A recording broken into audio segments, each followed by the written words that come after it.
El Ministerio Apostólico de Enseñanza y Predicación Rema Internacional presenta hoy al Reverendo Fernando García Sotomayor con la proclamación de las buenas nuevas de Dios para tu vida. El mensaje de ayer, el mensaje de hoy y el mensaje para la eternidad a los que tienen hambre y sed de la palabra de Dios. Un querigma de Dios para el que oiga, el que tiene oídos para oír.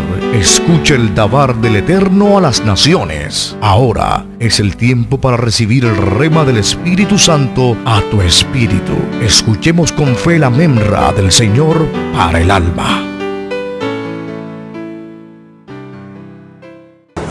Vamos al libro del profeta Miqueas, el capítulo 3 y el verso número 8. Esta es la traducción de Reina y Valera, Casiodoro de Reina, Cipriano de Valera, la traducción del año 1960. A su letra dice: en el nombre del Padre, y del Hijo, y del Espíritu Santo. Mas yo estoy lleno de poder del Espíritu de Jehová y de juicio, dice el profeta, y de fuerza, para denunciar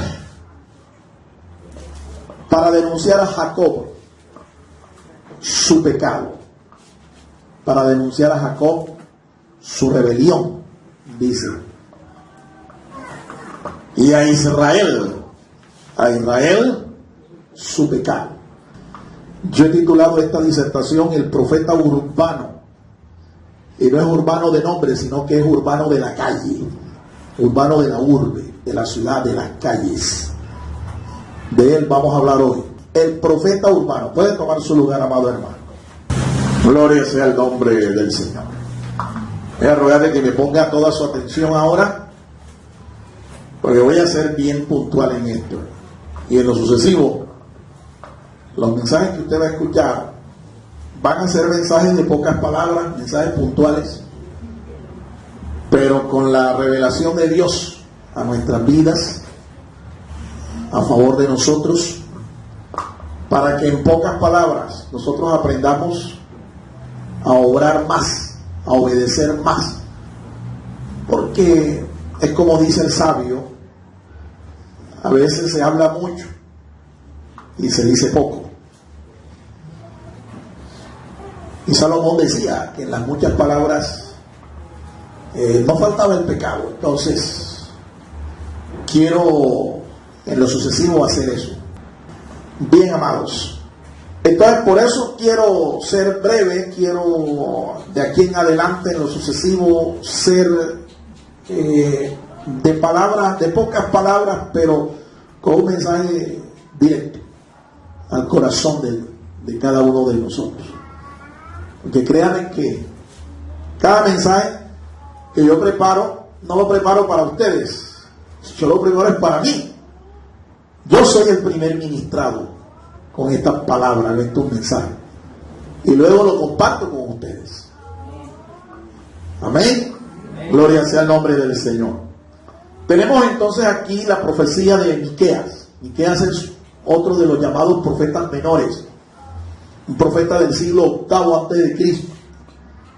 Miqueas dice la palabra de Dios que él era de Moreset, un profeta importante. Es menor no porque sea menor en unción o en poder. Mire el testimonio que él mismo da en esta profecía. Era un hombre lleno del poder del Espíritu del Señor, un hombre lleno de la presencia del Señor. Es tan importante que otro profeta, el profeta Jeremías, hace una alusión de él unos más de 50 años después.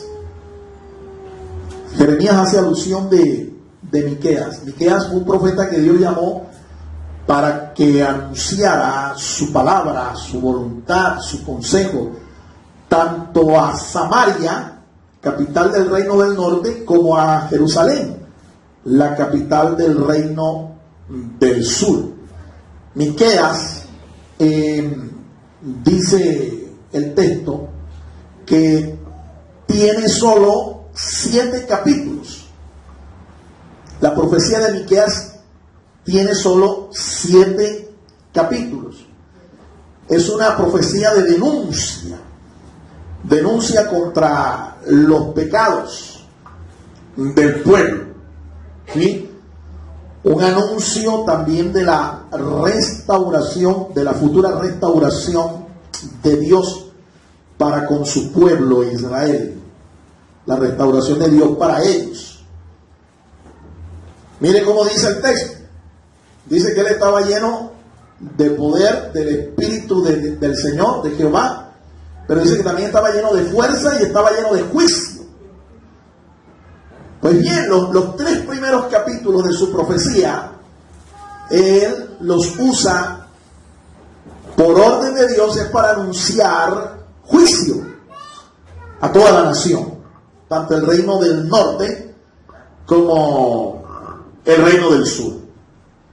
Pero también, para hacer justicia de su mensaje, nosotros tenemos que reconocer que los últimos 4 capítulos, el capítulo 4, el 5, el 6, el 7, son mensajes de restauración, una futura restauración que Dios iba a hacer con la nación. El profeta Miqueas, al igual que los otros profetas del Antiguo Testamento, ellos vieron la gloria venidera del reino del Mesías. Ellos no vieron el tiempo de la iglesia. A ellos les fue encubierto el tiempo de la iglesia. Pero Dios les permitió ver a ellos la caída del reino de Israel, de Judá en sus días, y les permitió ver en el futuro, les permitió ver la entronización, la segunda venida del Señor Jesucristo en gloria, el Mesías, y el establecimiento de su reino. Ellos vieron la gloria de ese reino, ellos vieron cómo la nación iba a ser restaurada, iba a ser convertida en cabecera, en una nación principal, cabeza entre todas las naciones de la tierra. A su nombre, a su nombre. Solo a los apóstoles del Señor les fue revelado el tiempo de la iglesia. Ellos no vieron, los profetas no vieron esta dispensación de gracia. Ellos no vieron la dispensación que llamamos también la dispensación de la iglesia, la dispensación del Espíritu.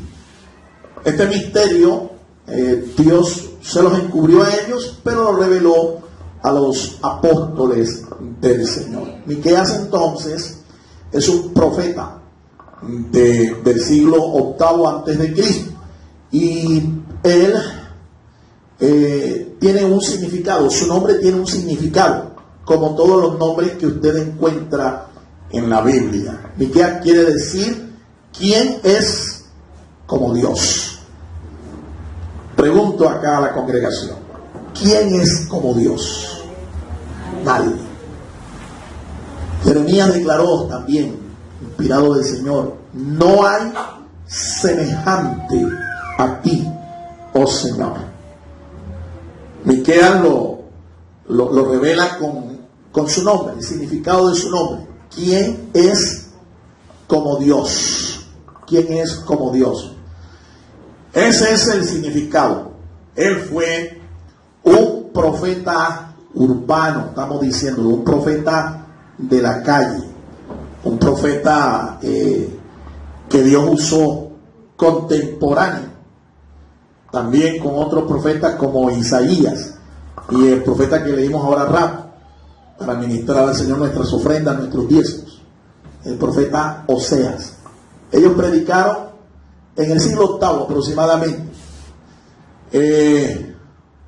Unos años después de la profecía de Miqueas, de Isaías, de Oseas, el reino del norte cayó en manos de los asirios, el imperio asirio, año 722 a.C.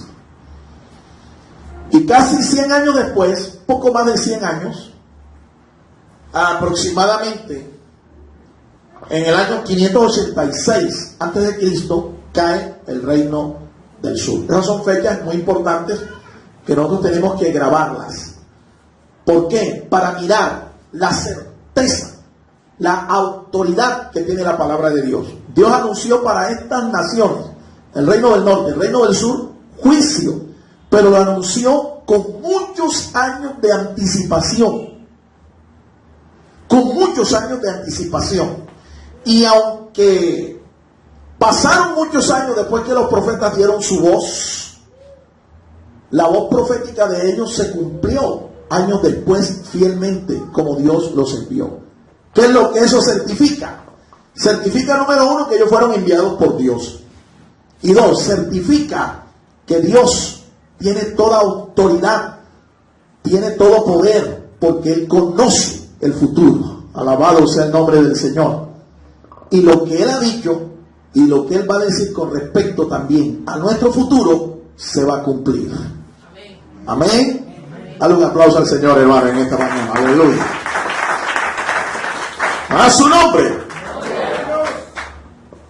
Contemporáneo entonces con Isaías, contemporáneo con Oseas. Su profecía es una profecía que influyó notablemente, muy positivamente sobre la vida del rey Ezequías. ¿Recuerdan ustedes del rey Ezequías? Un hombre que ejecutó lo bueno, lo recto, lo verdadero delante del Señor. Un rey que fue testigo de la caída del reino del norte y que en sus días, en el reino del sur, Dios provocó un poderoso avivamiento. Pero a pesar de que hubo un tiempo de avivamiento, Dios no detuvo su propósito. Dios no se olvidó de lo que había decretado, lo que Él había determinado. Juicio sobre la nación. Años después de el reinado de Ezequías, años después, Dios levantó a otro rey llamado Josías, un niño rey, y Dios lo usó y Dios también generó otro avivamiento. Pero a pesar de eso, Dios no cesó en el propósito de enviar un juicio. Y así se dieron las cosas. El juicio vino. Nabucodonosor, rey de Babilonia, sitia a Jerusalén, destruye la muralla de la ciudad, lleva cautivo a los príncipes, ¿sí? Y los somete a 70 años de esclavitud, de cautiverio. Dios no cesó en su empeño de someter a su pueblo a un juicio. Dios siempre, mi amado hermano, siempre, y esta es la verdad central de esta disertación, Dios siempre usará como su portavoz. Un portavoz es un profeta, un predicador, un heraldo. Dios siempre usará como su portavoz a un hombre, una mujer, llena del poder del Espíritu Santo. Dios siempre lo va a usar. Y lo va a usar para anunciar su palabra, anunciar sus virtudes, anunciar su voluntad. Se requiere entonces que para usted ser un anunciante de las buenas nuevas del Evangelio, un anunciante del juicio de Dios, un anunciante de las virtudes de Dios, se requiere que usted sea lleno del poder del Espíritu Santo del Señor. Amén. ¿Están de acuerdo conmigo en eso? Evangelizar. ¿Qué es evangelizar?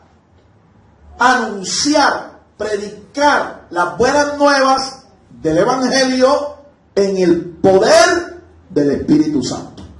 Eso es evangelizar. Si usted no se llena entonces del Espíritu Santo, pero usted predica, usted anuncia la palabra, usted, déjeme decirle, no está evangelizando. No está evangelizando. Te repito lo que es evangelismo. Anunciar, predicar las buenas nuevas del evangelio en el poder del Espíritu Santo. Eso es. Entonces aquí lo básico no es anunciar. Aquí lo céntrico no es predicar. ¿Qué es lo céntrico aquí? Ser lleno del Espíritu Santo. Ser lleno del poder del Espíritu Santo. ¿Cuántos quieren ser llenos del poder del Espíritu Santo?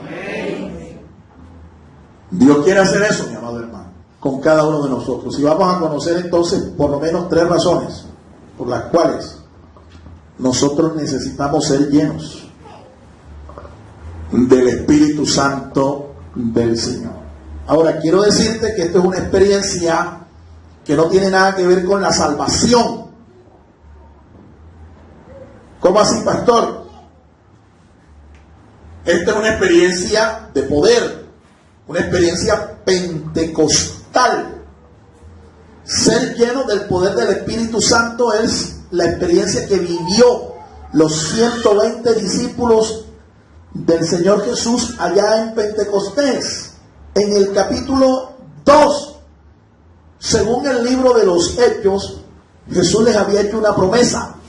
Ellos le habían preguntado a Jesús algo y Jesús no les dio la respuesta, pero les dio una promesa. Hechos 1:8 que dice: pero recibiréis. ¿Qué fue lo que ellos recibieron entonces? No recibieron al Espíritu Santo. ¿Está claro el asunto?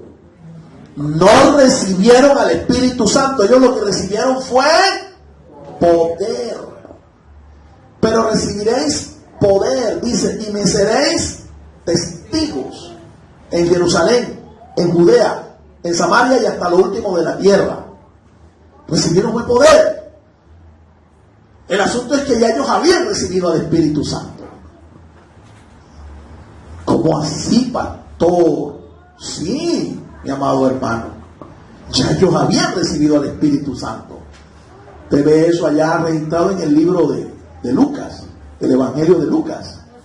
En el capítulo 20-21, ellos tuvieron una experiencia con el Señor allí. Y el Señor sopló sobre ellos el Espíritu. Y las Escrituras se le abrieron a ellos. Ellos entendieron espiritualmente el asunto. Imagínense, mire este secreto, conózcalo. Habían estado con Jesús 3 años y medio. Habían hecho las obras de Jesús. Habían anunciado el Evangelio. Habían sanado a los enfermos. Habían echado fuera a los demonios. Pero no habían nacido de nuevo. Tenían la autoridad del nombre de Jesús para hacer todas estas cosas, pero no habían nacido de nuevo. ¿Cuándo fue que ellos nacieron de nuevo? Cuando Jesús sopló sobre ellos el Espíritu.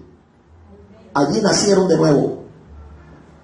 Y después que nacen de nuevo, unos días después, más exactamente 40 días después de la celebración de la Pascua y la resurrección del Señor, allá en el día de Pentecostés, según Hechos capítulo 2, fue cuando el Espíritu Santo vino y los llenó de poder. Interesante eso, ¿no? Eso quiere decir que una persona puede nacer de nuevo, pero no ser llenas del poder del Espíritu Santo, y así pueden estar toda su vida. Son nacidos de nuevo, son hijos de Dios, pero no han sido investidos, no han sido llenos, no han sido revestidos del poder del Espíritu Santo. ¿Estamos entendiendo el asunto, hermanos? ¿O estoy siendo muy teológico? Mire, es importante que usted sea lleno del poder del Espíritu Santo. Y aquí le voy a decir 3 razones por las que todos necesitamos esa llenura de poder espiritual. Número 1, para anunciar el juicio de Dios. Mira, cuando tú le dices a una persona que este mundo está bajo un juicio, y no se lo dices en el poder del Espíritu, no se lo dices como una consecuencia a usted de estar lleno del poder del Espíritu Santo, esa persona te va a mirar con odio, te va a mirar con desprecio, porque va a decir, este es un fanático más del mundo, etcétera, etcétera, etcétera, etcétera. Te va a mirar así, te va a mirar como un loco.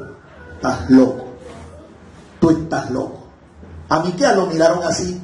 ¿Sabes por qué? Porque cuando Miqueas anunció este mensaje, la nación estaba bajo un tiempo de prosperidad. ¿Qué te parece eso? El pueblo estaba en una prosperidad material.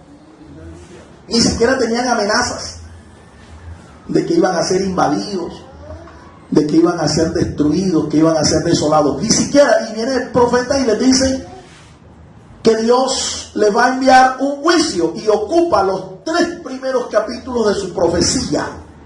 Los ocupa para anunciar el juicio de Dios sobre ellos. Eso es lo que dice el profeta allí. Él lo hizo en sus 3 primeros capítulos. Él toma esos 3 primeros capítulos para anunciarle al pueblo que Dios tenía para ellos un juicio. Más de uno dijo, ¿cómo así? Si Dios a mí me está bendiciendo, yo estoy bendecido, prosperado y en victoria. ¿Qué mensaje es este? Tú te podrás imaginar entonces que Miqueas no era muy popular. Porque cuando tú anuncias un mensaje como este, a ti la gente te ignora, te desprecia, te trata de loco. Pero si tú anunciaras un mensaje de bendición, de victoria, de prosperidad, de abundancia, ¿me entiendes? Dios te ha dado a ti poder para que tú te empoderes, para que tú arrebates la bendición, para que tú decretes la prosperidad en tu vida y sobre los tuyos y sobre tu generación. ¡Uy, qué mensaje tan poderoso! Alabado sea Dios. Y te vuelves muy popular. Pero si tú le anuncias un mensaje de juicio, un mensaje de compromiso, un mensaje de denuncia, te tratan de legalista y te vuelves impopular, Pero esta fue la profecía. Este fue lo que el profeta de Dios hizo, y lo hizo con fuerza, pero no en sus propias fuerzas. Lo hizo en el poder del Espíritu Santo. Amén. Y eso requerimos nosotros también hoy. Al igual que el profeta, usted y yo debemos anunciar a este mundo el juicio de Dios. Hemos venido diciéndolo por varias semanas, por varios días hemos venido diciendo, esta nación está sentenciada por Dios para un juicio.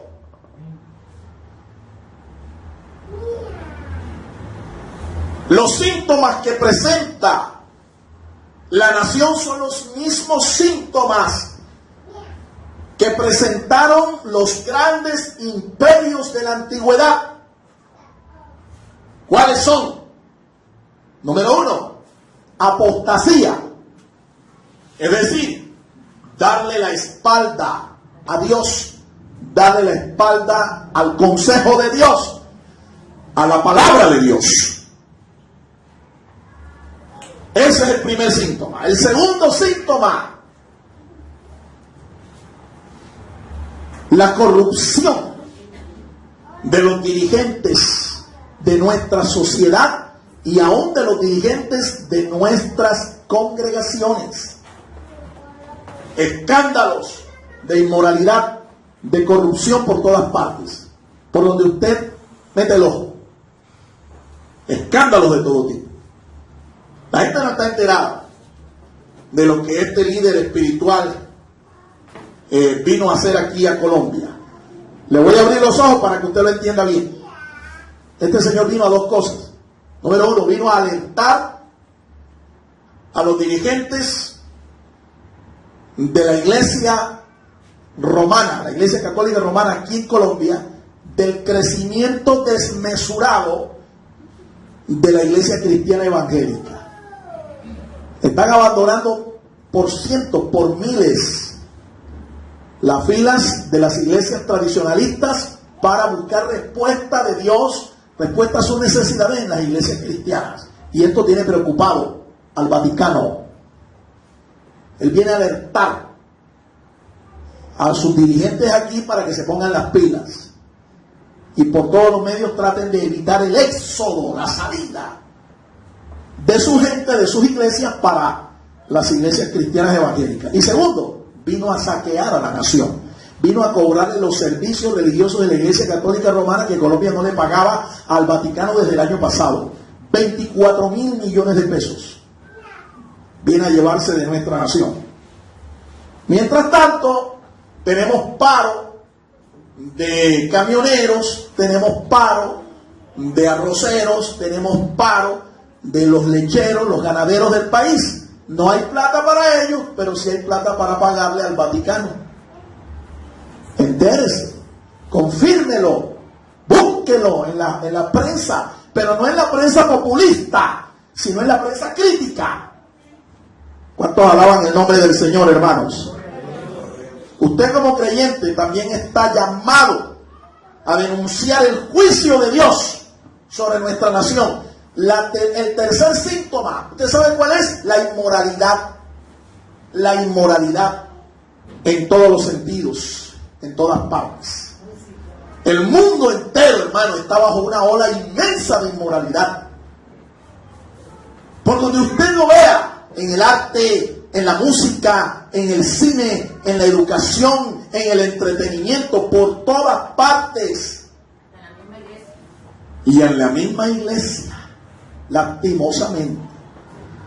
¿O usted cree que nada más el problema de la pederastia y de la homosexualidad de la mayoría de los sacerdotes católicos romanos es problema de ellos nada más? No, acá también se han denunciado ministros, pastores, en unas inmoralidades horripilantes.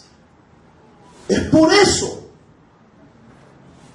porque la nación está enferma. Tenemos un pueblo enfermo. Y cuando esto se da, estos síntomas se dan, el paciente no está en cuidados intensivos. El paciente está en un estado terminal, listo para el juicio que viene de parte del Señor. Y va a venir juicio, por eso hemos orado y debemos seguir orando para que Dios tenga misericordia de nuestra nación, para que Dios tenga misericordia de nuestro pueblo, de nuestra iglesia, de nuestra gente. Alabado sea el nombre del Señor. Dale un aplauso, hermano, al Rey de Reyes, al Señor de los Señores, a Jesús de Nazaret. Número 2. ¿Por qué necesitamos ser llenos del poder del Espíritu Santo? Para denunciar el pecado. Denunciar el pecado. Y quiero decirte que lo contrario de denunciar es ocultar. Ocultar. Pero cuando tú estás lleno del Espíritu Santo, tú estás llamado a denunciar el pecado. Tú no puedes ser indiferente. Tú no puedes ser el sordo, el ciego, ante lo que estás viendo, ante lo que estás escuchando. Tienes que denunciar el pecado. Eso hizo Miqueas. Miqueas denunció con fuerza el pecado de su pueblo. ¿Sí? Lo hizo con fuerza. Lo hizo abiertamente. Denunció pecados como la injusticia social. Denunció pecados como la avaricia. Denunció pecados sociales, la opresión, la esclavitud, el enriquecimiento ilícito, la explotación, la avaricia, pecados sociales. Por eso le puse el título a este profeta. Son pecados de la calle, son pecados del pueblo, son pecados de nuestra ciudad. Y él los denunció uno por uno. Aquí en Barranquilla hay una emisora. Eso la paran oyendo los muchachos a toda hora. Esa música es estruendosa, estridente. Una música vulgar, nociva, inmoral. Le llaman mix. Y la música que le colocan, ellos la colocan con un refrán: música de la calle.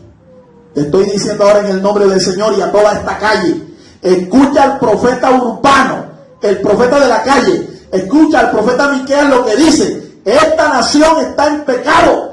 Tú estás en pecado y tienes que abandonar el pecado, porque de lo contrario, juicio de Dios vendrá para ti. No se quedó callado, no lo ocultó.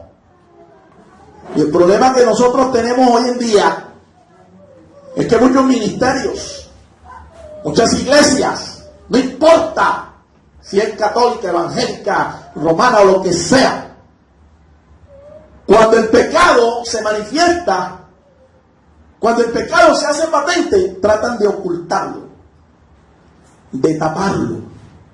Entonces, tú vas a ver al hermanito, la hermanita que está en la iglesia, está cantando, levantando las manos, adorando al Señor, pagando diezmos, pero resulta que vive con su moza. Y todos los viernes son viernes culturales.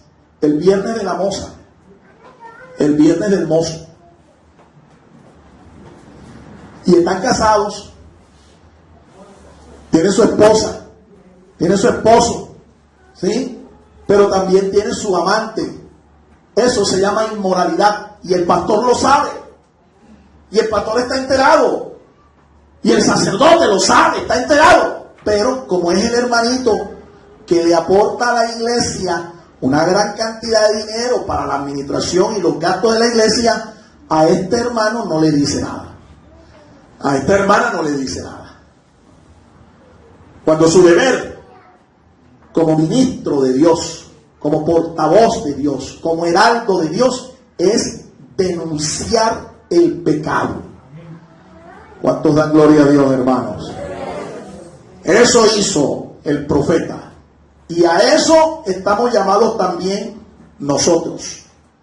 Tenemos que imitar el ejemplo de dos grandes hombres de Dios que tuvieron el mismo sentir del profeta: denunciar el pecado. Mira, la Biblia habla de San Pablo. San Pablo predicando el evangelio, las buenas nuevas de Dios en Atenas. Él dio un poderoso discurso en el Areópago, el anfiteatro de Atenas, el lugar donde llegaban allí los oradores, los grandes filósofos del tiempo. Allí llegaban los estoicos, allí llegaban los epicúreos, los grandes pensadores, los grandes filósofos. Allí en ese salón, en ese lugar, Pablo predicó el evangelio. Y dice las escrituras que Pablo se enardecía viendo a la ciudad, toda la ciudad entregada a la idolatría. Mi amado hermano, es lo mismo que yo siento cuando paso por aquí y veo aquí de entrada un cipote de ídolo allí y la gente ofreciéndole sacrificios, oraciones y pidiéndole a un ídolo muerto que tiene ojos y no ve, tiene oídos y no oye, tiene manos y no palpa. Un ídolo muerto. A mí también la sangre me hierve cuando yo veo eso. Pero por otro lado me da tristeza, porque entiendo que espiritualmente la condición de ellos es igual a la de esa estatua que está allí. Están muertos espiritualmente, porque eso es de yeso. Eso es en algunos casos lo hacen de metal, de madera. No tiene vida y no tiene poder ni para hacer el bien ni para hacer el mal. Alabado sea el nombre del Señor. Tenemos que seguir el ejemplo de Pablo en ese sentido. Y al igual que Pablo, usted y yo estamos llamados a denunciar el pecado. Y en este caso específico, Pablo denunció el pecado de la idolatría. Miqueas denunció pecados sociales, pecados de la calle, pecados del pueblo, de la ciudad, de la urbe. Pablo específicamente denunció el pecado de la idolatría. Y tenemos una serie de ejemplos allí de otros que debemos imitar, ¿sí? Estas personas que dicen ser de Dios, pero ellos en vez de denunciar el pecado, lo que hacen es que lo ocultan. Estos son falsos profetas. Estos son falsos ministros. Y usted tiene que estar atento a esto. Nosotros no podemos comulgar con el pecado. Nosotros no podemos aplaudir el pecado. No podemos consentirlo. Nosotros no podemos convivir con el pecado. Sí, amamos al pecador, pero el pecado nosotros lo repudiamos. Y nuestro deber es denunciarlo. Denunciarlo. ¿Para qué? Para que el pueblo se arrepienta. Para que le vuelva su rostro a Dios. Para que ya deje de estarle dando la espalda al Señor. Y arregle sus cuentas con Dios. El tiempo, mi amado hermano, de la venida del Señor está cercano. Por tanto, esa hora en la que vas a tener que rendirle cuentas a Dios está más cerca que nunca. Y es mejor que usted esté a cuentas con Dios hoy, porque mañana nadie puede garantizar que usted va a amanecer con vida. Nadie puede garantizarle a usted que mañana va a amanecer con vida. Así que deje de estar jugando al culto, deje de estar jugando a la religión y conviértase a Cristo. Renuncie a su pecado, vuélvase a Dios y Dios tendrá de usted misericordia. Alabado sea el nombre del Señor. Dale un aplauso al Rey, hermano, en esta mañana de luz. Gloria sea el nombre del Señor. Tercero, ahí está la tercera razón. Acá se me borró del portátil este. Amplíemelo otra vez. Pero usted puede verlo allí. Para anunciar la sanidad. Anunciar la sanidad. El perdón, la restauración de Dios. Como dije, Miqueas ocupó los 4 últimos capítulos de su profecía para anunciar la restauración de Dios, el perdón de Dios, la misericordia del Señor. Él no solo anunció juicio, no solo denunció el pecado, sino que anunció la gran obra de Dios en la nación. Y al igual que Dios lo va a hacer con su pueblo, Dios también lo va a hacer con la iglesia. Dios lo va a hacer contigo, Dios lo va a hacer conmigo, hermano. En Él hay perdón. En Él hay sanidad. En el capítulo 6 hay un gran versículo que el profeta Miqueas revela allí. Y él dice: ¿qué es lo que quiere de ti, Dios, oh hombre? ¿Qué es lo que quiere Dios de ti? El pueblo creía que a Dios se le podía contentar trayéndole sacrificios, ofrendas, pagándole todo tipo de mandas, de responsos. Pero el profeta responde por el Espíritu: oye, hombre, lo que Dios quiere de ti, hacer justicia, dice, amar misericordia. Eso es. Dios no quería sacrificio, Dios no quería nada. Es más, Dios haría cesar todo el sacrificio que se hacía en el templo, Dios permitiría que el templo fuera destruido, porque Dios estaba hastiado de estas cosas. Pero Dios lo que quería era que ellos hicieran justicia, que se amaran los unos a los otros y que hicieran misericordia, se humillaran delante de Él. ¿Cuánto dan gloria al Señor, hermanos? Y es lo que tú y yo también tenemos que anunciarle a este mundo. Tenemos que anunciar que hay un juicio. Tenemos que denunciar el pecado. Pero tenemos que decirle también a este mundo que en Dios hay restauración. Que en Dios hay sanidad. Que en Dios hay perdón. Alabado sea su nombre. Y tú no tienes que pagar por esto. Esto es completamente de gratis, de gracia.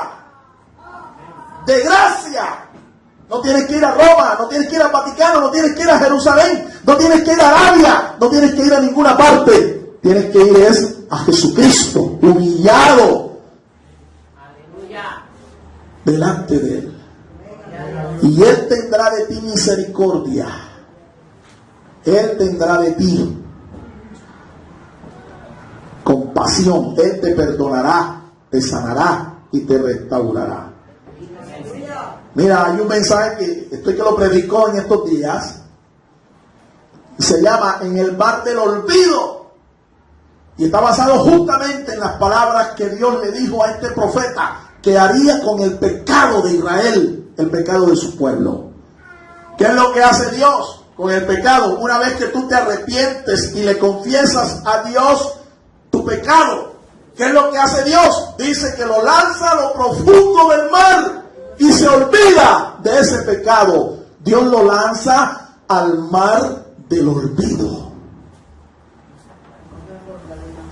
Dice el Señor, Él no se acordará más de nuestros pecados, de nuestras rebeliones, de nuestras infidelidades. Él no se acordará más. Él lo perdonará. Muchos de nosotros debemos entender esto, porque a veces somos de Cristo y creemos que Dios nos ha salvado, que Dios nos ha hecho nacer de nuevo, que somos sus hijos, que somos su familia, pero vivimos arrastrando un complejo de culpabilidad, como una cadena, como un lastre, lo venimos arrastrando. Y resulta que esa culpabilidad atormenta tu conciencia, no te deja dormir en paz, no te deja dormir tranquilo. Tienes un complejo de culpa, porque no eres capaz de entender y de asumir que Dios no solo te perdonó, sino que Dios olvidó ya tu pecado. Dios lo olvidó, lo enterró allá en el mar del olvido. Por tanto, tú debes ser libre de todo complejo de culpa, toda culpabilidad, porque Jesucristo con su sangre no solo lavó y quitó tu pecado, sino que también quitó tu culpa. Para estar echando mano de esos recuerdos pecaminosos. Y quiero concluir. Ahí tenemos una razón más. Y es bien claro, por las cuales usted y yo tenemos que ser llenos del Espíritu Santo. Nuestro mensaje no solamente debe ser un mensaje de condenación, sino un mensaje de esperanza. Un mensaje que traiga a la gente el perdón de Dios, la sanidad de Dios, la redención de Dios. Concluimos. Póngase sobre sus pies, por favor.